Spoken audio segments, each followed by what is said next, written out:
اور آزادی مارچ میں وہ نہ ہوتی تو یقین دہانیوں کا لیول اور ہوتا. اور ان دونوں سیاسی جماعتوں نے JUIF کا اکابرین کا اور JUIF کے رہنماؤں اور کارکنوں کا یہ سمجھنا ہے کہ ان دونوں بڑی سیاسی جماعتوں کے اوپر نیب کے مختلف مقدمات ہیں. تو اگر اپوزیشن کے ساتھ بات چیت کی کوششیں کی جاتی ہیں تو یہ دونوں سیاسی جماعتیں حکومتی کسی ڈیل میں بھی آمادگی ظاہر کر جاتی ہیں اور یوں اپنے مقاصد کے لیے اپوزیشن کو جو ہے وہ مشکلات کا شکار کر سکتی ہیں اور اپوزیشن کو دھوکہ بھی دے جاتی ہیں. تو یہی وجہ ہے جو رہبر پارٹی بنائی گئی تھی اس میں سے ان دونوں سیاسی جماعتوں کا خارج کر دیا گیا تھا. اب اس بات پہ تو کلیئر ہے کہ مسلم لیگ نون اور پاکستان پیپلز پارٹی سے مولانا فضل الرحمان دلی طور پر ناراض ہیں. ویسے ان کی آج کل بھی ملاقاتیں ہوئی ہیں لیکن اس لیول کی ملاقاتیں نہیں ہیں جس لیول کی ملاقاتیں تصور کی جاتی تھیں یا پھر کی جا رہی تھیں کہ ایک خوفناک اتحاد بنے گا. اور اس وقت یہ حقیقت ہے, میرے بہت سارے جو ویورز ہیں وہ اس بات سے اختلاف کرتے ہیں کہ آپ مولانا فضل الرحمان کو بار بار ہائپ دیتے ہیں. اس میں کوئی ڈاؤٹ نہیں ہے. اس وقت سب سے زیادہ اپوزیشن کی جو موجودہ جماعتیں ہیں ان میں سے اگر دیکھیں تو سب سے زیادہ کراؤڈ پولر جو جماعت ہے وہ مولانا فضل الرحمان کی ہے, JUIF ہے. اس میں کوئی شک نہیں ہے. اس وقت مولانا فضل الرحمان اپوزیشن کا جو ویکیوم ہے, جو اپوزیشن جو لیڈرشپ نہیں ہے, مریم نواز بول نہیں, نواز شریف باہر چلے گئے ہیں, شہباز شریف ڈمی خاموش ہوئے پڑے ہیں, بلاول بھٹو زرداری کی بات کو کوئی سنجیدگی سے نہیں لیتا, تو مولانا فضل الرحمان کراؤڈ پولر بھی ہیں اور اس وقت لوگ اس کی سمجھ رہے ہیں, سن بھی رہے ہیں.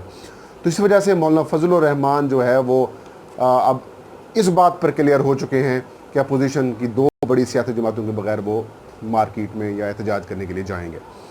اس کے علاوہ ناظرین, مولانا فضل الرحمان نے سینٹ انتخابات پر نظریں جما لی ہیں کیونکہ مارچ 2021 میں یعنی کہ اب سے کچھ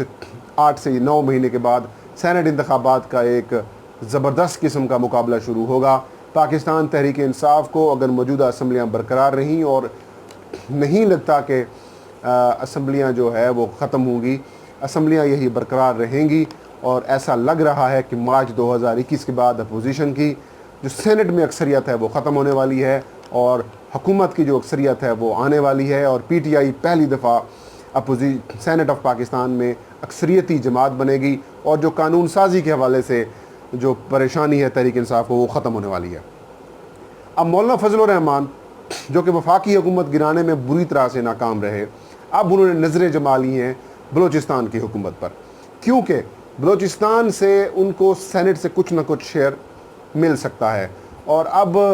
جوڑ توڑ جو ہے وہ شروع کرنے کی کوششیں کی جا رہی ہیں, کیونکہ بلوچستان اسمبلی کی کل 65 نشستیں ہیں, اور 65 نشستوں میں سے جو پارٹی پوزیشن ہے اس کے مطابق بلوچستان عوامی پارٹی کی 24 نشستیں ہیں, متحدہ مجلس عمل جس کے سربراہ مولانا فضل الرحمان ہیں ان کی 11 نشستیں ہیں, بلوچستان نیشنل پارٹی مینگل جس کے سردار اختر مینگر سربراہ ہیں ان کی ان کے جو اراکین کی تعداد 10 ہے, پاکستان تحریک انصاف کے اراکین کی تعداد 7 ہے, ANP کی 4 ہے, اور اس کے علاوہ جو ہزارہ ہو گئی ہزارہ ڈیموکریٹک پارٹی, اس کے علاوہ بلوچستان نیشنل پارٹی عوامی, JWP, باقی ملا کر بھی اس طرح سے جماعتیں ہیں. تو اب اپوزیشن اتحاد کی جو نشستیں ہیں وہ 21 ہیں, اور حکومتی اتحاد کی جو نشستیں ہیں وہ تقریباً 42-43 کے قریب بن جاتی ہیں. تو مولانا فضل الرحمان نے یہ ٹارگٹ کیا ہوا ہے کہ بلوچستان عوامی پارٹی کے کچھ لائک مائنڈڈ جو لوگ ہیں ان کو توڑا جائے. CM بلوچستان جام کمال اور جو عبدالقدوس پزنزا جو کہ سپیکر ہیں ان کے درمیان آپس میں نہیں بنتی, تو بلوچستان عوامی پارٹی کے کچھ لوگوں کو شامل کر کے مولانا فضل الرحمان BNP مینگل کو ساتھ ملا کر, ANP کو ساتھ ملا کر, اور اس کے علاوہ جو ہزارہ ہو گیا یا پھر ANP کی جماعتیں ان کو ایڈ کر کے اس لیول کی طرف لے کے جانے کی کوشش کر رہے ہیں کہ کم از کم 34-32 نشستیں بنا لی جائیں, اور پھر ایک نیا متبادل سیٹ اپ بلوچستان میں دیا جائے اور جام کمال کو رخصت کیا جائے. اس کا فائدہ وہ یوں حاصل کرنا چاہ رہے ہیں کہ بلوچستان میں سیٹ اپ اگر تبدیل کر دیا جاتا ہے تو سینٹ آف پاکستان کے جب انتخابات ہوں گے تو مولانا فضل الرحمان اور جو اپوزیشن کی کا جو لائن ہے وہ کچھ زیادہ نمبر بن جائیں اور PTI کو وہاں پر کمزور کیا جائے. تو ایک نیا فارمولہ, نیا پلان, نئی گیم جو ہے مولانا فضل الرحمان کرنے جا رہے ہیں, اور اس کو روکنے کے لیے بھی کوششیں کی جا رہی ہیں، اور ابھی یہ انیشیل بیسس پر یہ سارا پلان بنا ہے، لیکن جام کمال کافی ایکٹیو ہیں، گو کہ ان کو وفاقی حکومت سے تھوڑے بہت خدشات اور تحفظات ہیں، لیکن اختر مینگل کی جماعت جو ہے وہ پاکستان تحریک انصاف کی حکومت سے کافی ناخوش ہے، اور وہ یہ سمجھ رہے ہیں، یہ کہہ رہے ہیں کہ جو حکومت ہے، وفاقی حکومت، وہ جو ہے وہ ان کے ساتھ جو وعدے کیے تھے، جو 6 نکات تھے ان پر عمل نہیں کیا جا رہا، اور جو مذاکراتی کمیٹی بنائی گئی تھی اس کے بھی اجلاس نہیں بلائے جا رہے، تو خدشات اپوزیشن کے جو اتحادیوں کے ہیں وہ بھی اب بڑھتے جا رہے ہیں۔ تو کہہ سکتے ہیں ناظرین کہ جو سینٹ آف پاکستان کے انتخابات قریب آئیں گے، پاکستان کا جو سیاسی ماحول ہے وہ بھی گرم ہوتا دکھائی دے گا۔ اس کی وجہ یہ ہے کہ پی ٹی آئی کو کسی طریقے سے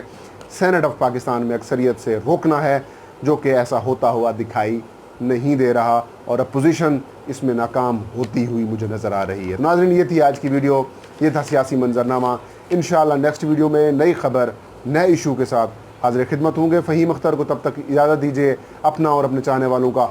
ڈھیر سارا خیال رکھیں۔ اللہ ہم سب کا حامی و ناصر ہو۔